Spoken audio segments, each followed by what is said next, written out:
Hello everyone. Today we talk about how to fix the app of Waze.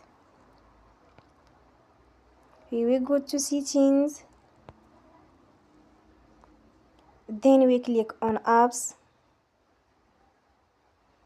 After that we search the app Waze and we click. Then we'll on for stop.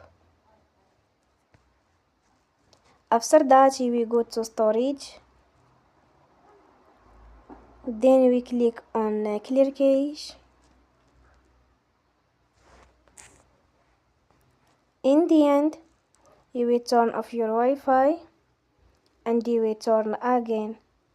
Don't forget to support us by like and subscribe. See you next time and thank you for watching.